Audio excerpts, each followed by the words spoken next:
don't have to bite. It's just rough. This guy, he used to play bowling.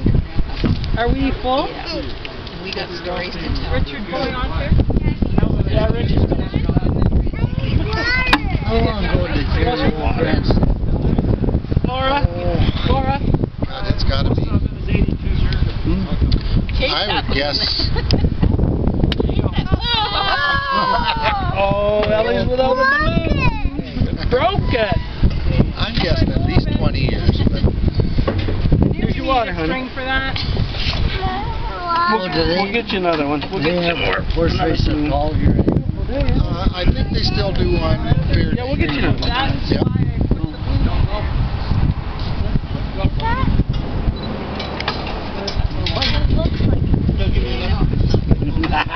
Oh, yeah. Is that good? It's going to take a long time to give you a You want to hold the lines? Okay, you hold the lines. Hey. I need you ahead. Ahead? Gotta go ahead a bit first. Good. Yep. Hey, Ellie! Ellie, say cheese!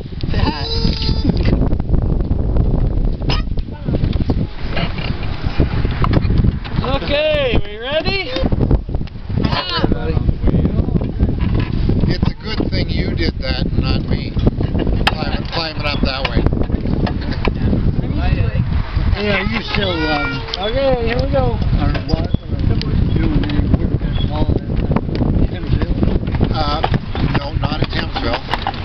Yeah. I've been working. I worked. Well, where are you at Hemsville? I did for a little bit. Yeah. Oh, just a little bit? Yeah.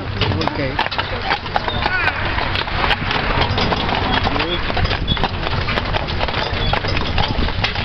I took that big brass bed that used to be over at Grandma's out of this house one time when Buck and Esther Hiscox lived here. Oh, yeah. And took it all the way across to the old Lang house over by the Presbyterian Church on a little big wagon, that great big bedstead.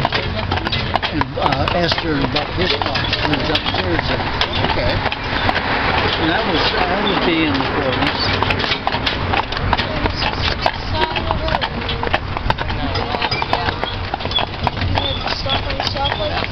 I think Bill Hiscox, Buck's kid. I know his wife did.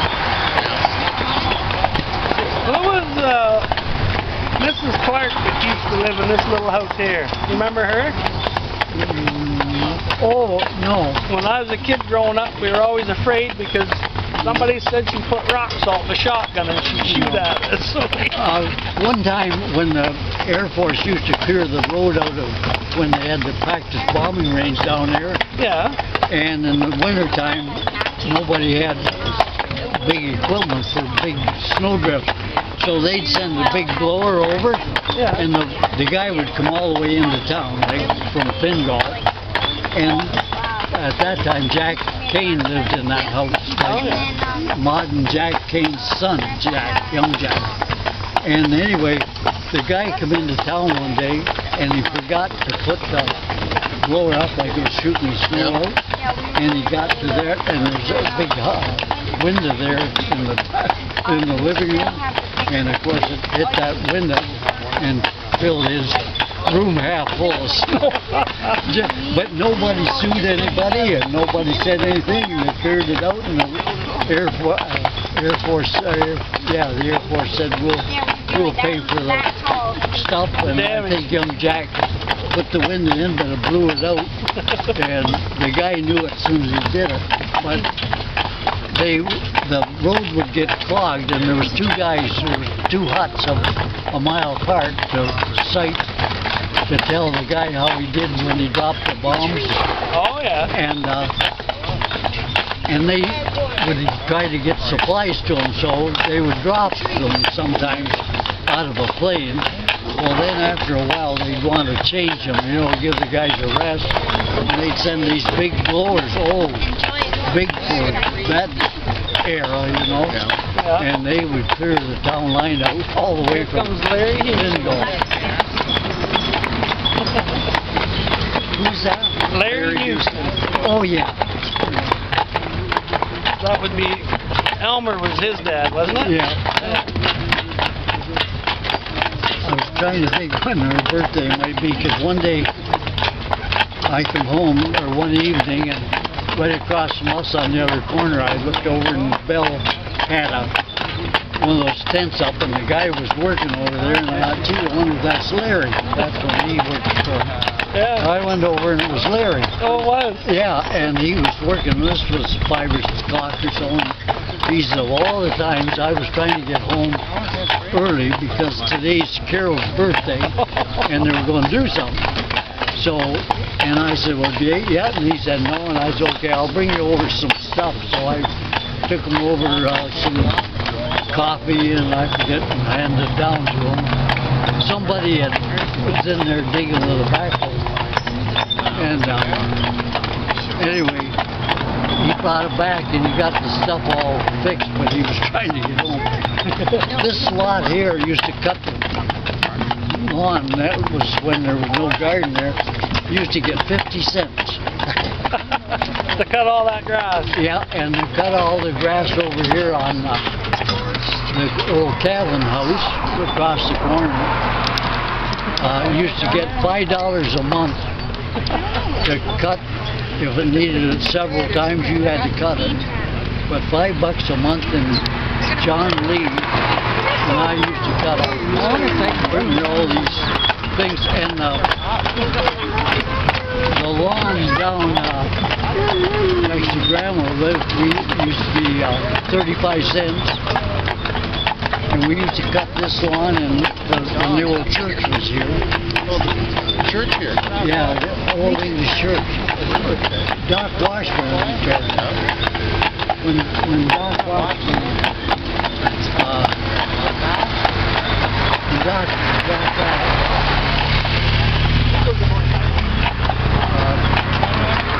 think Doc tore the church down. Yeah, it was a church with stained glass windows in the front and a whole bit. And then about the same time as Doc Washburn moved there, we moved down here. Now this is Grandma Lily's, Yeah. right? Where you guys were raised, right? Well, I would be, when we first came to town, probably 1939 or 40, was over that big white house next to the Presbyterian church. Oh, yeah. Like the big one, not the one that Julie Presbyterian. And then they wandered back because they were coming back to Melbourne, the Lang people were then. And so when they wanted the house back, we went up to that house right next to where Murray lives now. Okay. And at that time, Tom Patterson owned it. And Tom owned that house where Richard is now. And then right across the road from us was Doc Washburn then, because when he came to town, we moved in old Doc Dewar's place that Vern now has the apartments. Okay, yeah. And so Doc Washburn moved in there, and we moved about the same time ahead of that into that house by young Murray. Well, then when Tom Patterson was selling the house there to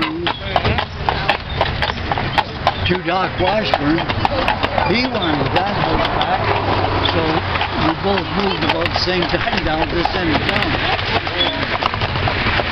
So we had Washburn for a neighbor from the time he was in the town until he moved down there. He was a good neighbor, but when he used to see, sometimes I'd come in and I'd have sprained my ankle over playing ball, and he'd be limping. He'd see you going across the backyard.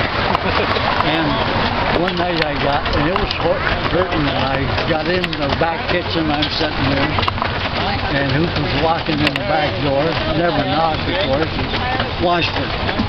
And he said, "What's wrong with you?" And I said, "Nothing."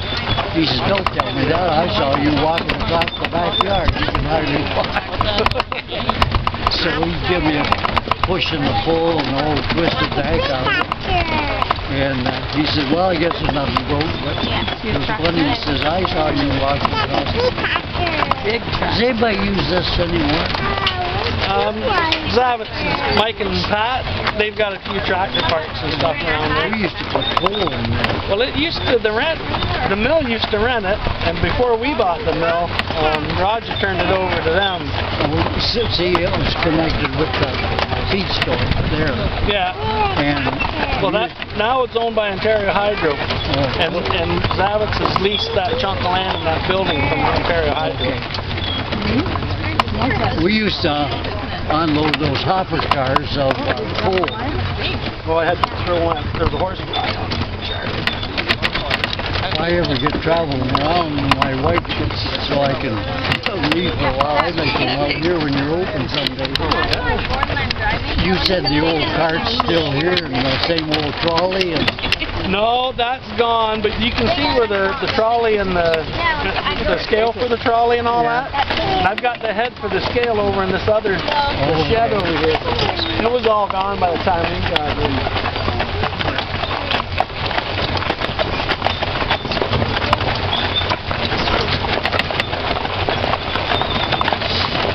Totes showed up yesterday afternoon with 2 big totes there, and I got to fill them with molasses for a guy. Did you have molasses? Bulk molasses? Yeah, that black tank with the red legs there, that's the molasses tank. What do you do when the weather's cooler? Just run the pump a little longer. It actually, the heater's been broke on it. There's a preheater in the day tank, but I've never had to use it. If it gets really cold, then I would bring it inside and warm it up, but so far I just have to run the pump a little longer and then run the mixer a little longer. Used to be Dave Williamson used to. Do you remember Dave? No, heck no. In here where Finley's built this one now. And before that, you knew Lila Carr and Lila Tanner. Used to be Lila Tanner. Okay, I know and the Manetta. name. Yeah. During the war, they lived in the house that was there. See, I still and we remember. were up there. I remember the house that used to be on the corner, kind of the old barn style. And Charlie or Elmer, whatever you want to call him, he used to rent an apartment there when Marie came from Belgium after the war. And for a while they lived at our place down next to Elmer Houston's there.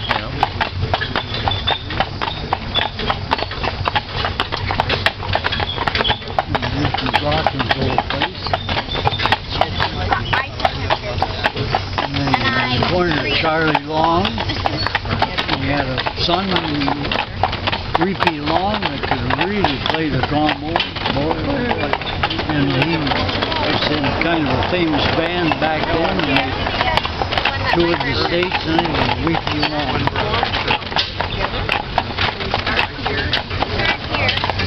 And you used to be able to go in where this trailer is and go up around by the station. Yeah. They just closed that off this last year or so. Oh, okay. And then you came out down over by where your elevator is. Yeah. Or whatever you call mill. And then when Reverend Beale retired, the congregation chipped in money and built his house. Oh, yeah, right? The poor guy never got full salary all the time, and he'd get by with whatever they give him. So when he retired, they built that house and gave him the deed for it. And I took it back on the oil company, and I donated the Oh, yeah, right?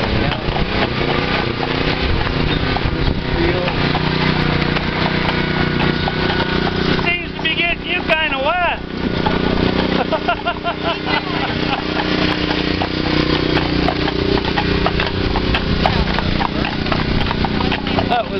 Bazaar house there for a while. Right here. G.B. Stevenson built that Hey, house. hey, Albert. Didn't you have an old piano? Yeah? You want it? No. But wasn't I in there and put Yeah? Yeah, you were in there and fixed it up. It had the board was cracked on it. I didn't fix it up. I made it so it worked. Yeah. Yeah. No. Still got it. Have you? Lots of luck. Well, we're getting rid of it now because nobody plays on Hey, it. if you go to tear it apart, be careful because there's a lot of pressure in there. There's 20 ton of pressure between the top and the bottom. So, yeah, so people have had them explode. We're just probably going to end up throwing it in the dump. Well, if you do, catch it on fire and then get out of it. I really don't want to. When we bought the farmhouse, I said every good farmhouse should have a piano, but we're running out of room now.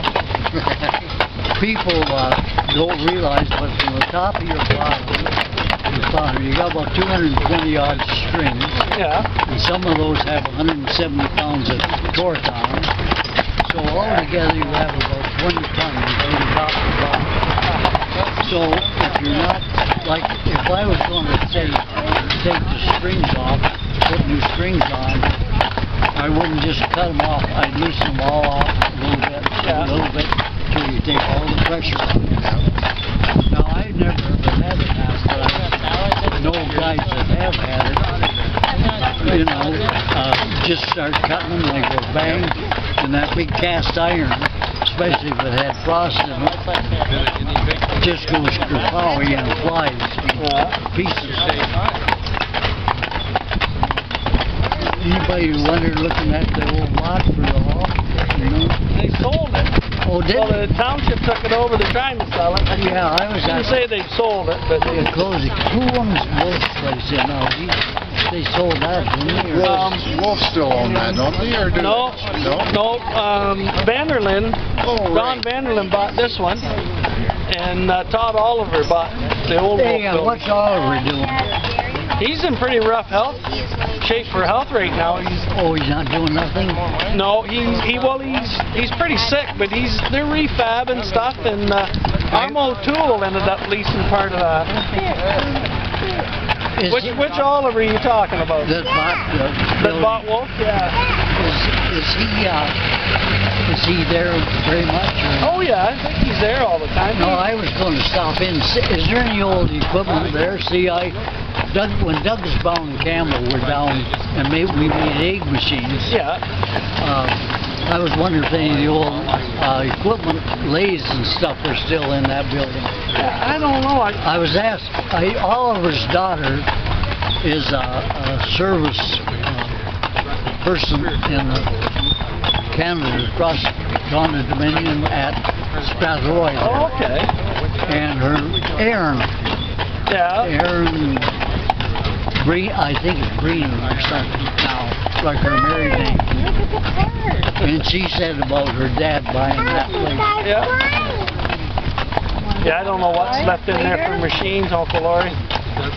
Does Vern still own the old house up the corner? The Dr. apartments? Yeah. Yeah. All right, that was Doc Dewar's house originally, and then Doc Washburn before he went down to where Richard is. That was Dr. Dewar, and he had a son, John, that went in the Air Force, and I think he got killed overseas. I'm not sure.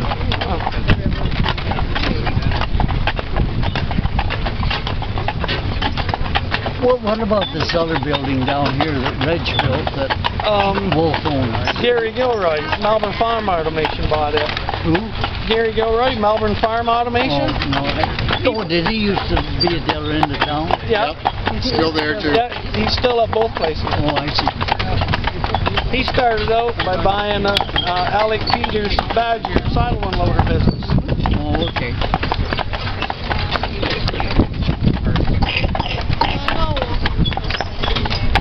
Hey, Laura, you got a thing I just sent to you that you forwarded on to me because of that book. Came from, what's his name in Lincoln? Harold, was it? Savage?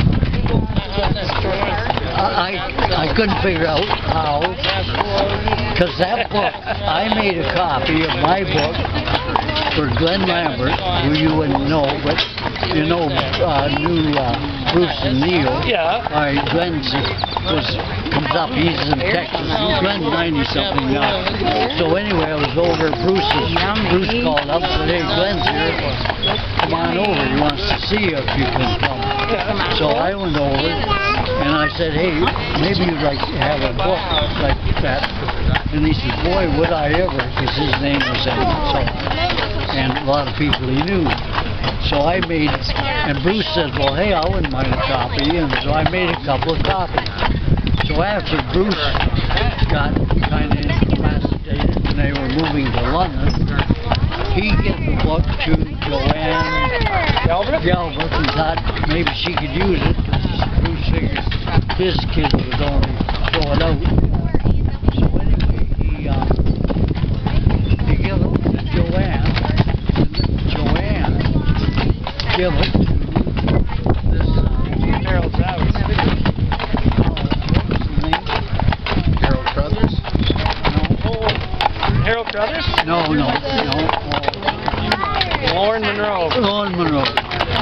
So, anyway, he gave it to her, or she loaned it to him, and he saw that name on the front. Because on my own copy, I'd written, or Elma had written, their name and phone number. Yeah. So he must have tried to look up, and he found however he found your name, or Laura.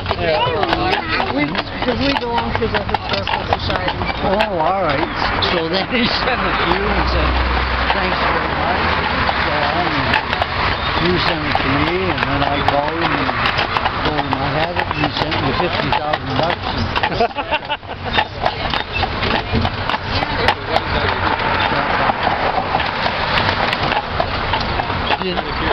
I guess you wouldn't know, because we're not to this house when you put those apartments in. I don't think he did, no.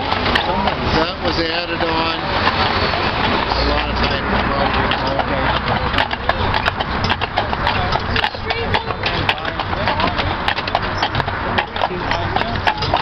Because I remember when the Hydra was out, before I was married, so we ran around. The Hydra was out for about 14 days. Okay. I ran around with firemen pumping out basements. Yeah, we lived right here. Yeah. And once. And had no Model Ts. I don't know how we got parked at our place. Washburn wanted to go on holiday. He had a 40 Pontiac and a frame track. Down here, and Stu said, well, if you leave it with me while you're on holidays, I'll weld the frame. So Washburn wanted to go on holidays, so he was over talking one day, and Boss said, well, hey, do you want the old Model T? He said, sure, I'll take it. So him, here goes the doctor, and I think there's a picture someplace, maybe your dad's got it, or Don, maybe he has it someplace. Anyway, he took the old Model T and went on holidays to Rondo Park. There used to be a lunchroom there, one across the street, this lunchroom here. And Stan Gould had one in the house down here.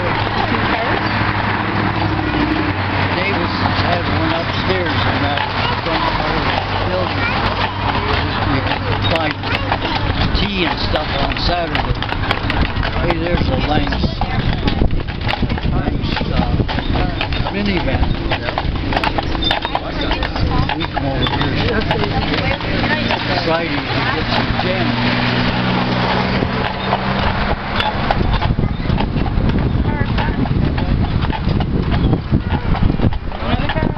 Oh yeah, and there was a grocery store there ran by Cobbins.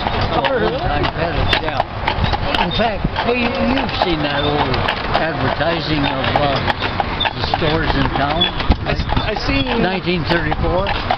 I don't know if I've seen that one or not. I should give you, I got a copy of it. Yeah. And there's a sparring part where the restaurant is now. Yeah. Was Gene Tanner, Gene Rizzo, Yeah. and sparring. And Jack Kane had one, and sparring card, and Cobbins, and trying to think who else. Yeah, there's the window. It was not those stuff. There's the window the guy blew out.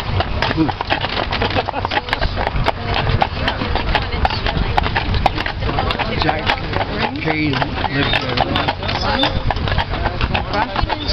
I see, I remember it as Mrs. Clark, and she used to have a store, if I remember, where the bank is now. Where the World Bank is? Oh, that was Jack Kane. Oh, was that Jack Kane's? Oh, well, that was Jack's son. Oh, okay. That was young Jack, and the store, the grocery store, is where the bank is now, and that was Jack and Maud Kane. Maud was my mother's sister. Maud Kane. I see you, Daddy.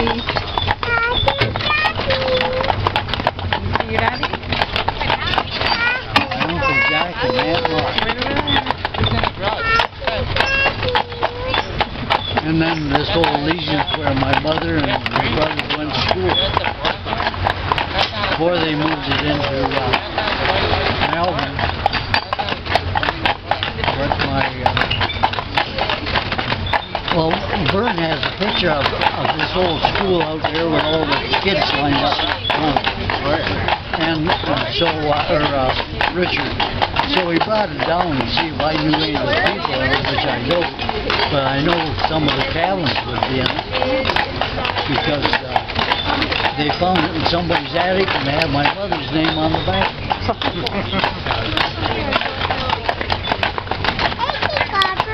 Yeah.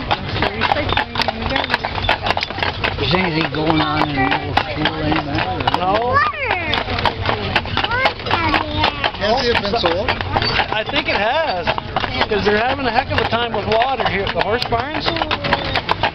And they keep talking about the new owner. They haven't been able to find the water line. So I don't know what, but they were talking about the new owners of the school anyway, so I don't know. Over just right next to that house that used to be Goff's, only in the schoolyard, there used to be a barn to tie your horses up in. And some of the kids used to drive horses to school. And Jean McCracken, that lived out on the 2nd, used to drive a horse, and Reg used to get a ride sometimes on the back of her buggy if he was over, and Mary Lambert, Neil's sister, would ride in, and she put the horse in the thing, and they'd get water over the Goff to give to the horse, and there had hay there, and there was a guy that lived, we went by their house at that time by the name of Midway Top School.